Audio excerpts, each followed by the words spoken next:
সিন্ধুকের ডালা খুলতেই উপচে পড়ছে টাকা। একসাথে এত টাকা আগে হয়তো দেখেননি কেউ। সিন্ধুক থেকে বের করা বস্তা বস্তা টাকা ঢালা হচ্ছে মসজিদের মেঝেতে। কিশোরগঞ্জের ঐতিহাসিক পাগলা মসজিদের দান বাক্স খুলে এবার পাওয়া গেছে রেকর্ড পরিমাণ ৩৫ বস্তা টাকা। সেই সঙ্গে পাওয়া গেছে স্বর্ণালংকার ও বিপুল পরিমাণ বৈদেশিক মুদ্রা।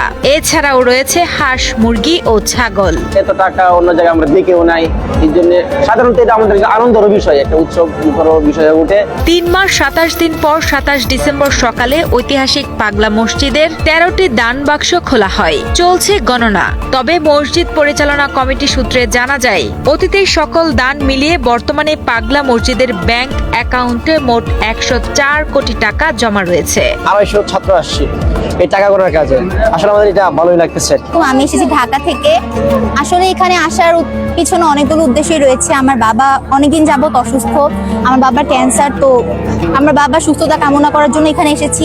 জেলা প্রশাসক মোহাম্মদ আসলাম মোল্লা ও police super doctor S M. Farhad হোসেনের উপস্থিতিতে দান বাক্সগুলা খোলা হয়। টাকা গণনার এই বিশাল কর্মযজ্ঞে অংশ নিয়েছেন রূপালী ব্যাংকের ১০০ জন কর্মকর্তা, মসজিদের ৩৩ জন স্টাফ এবং ২টি মাদ্রাসার ৩৬০ জন ছাত্র।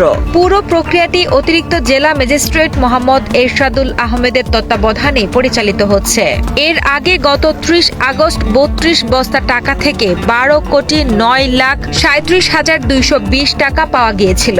এই অর্থ দিয়ে পাগলা মসজিদকে কেন্দ্র করে একটি ১০ তলা বিশিষ্ট আন্তর্জাতিক মানের ইসলামী কমপ্লেক্স গড়ে তোলা হবে।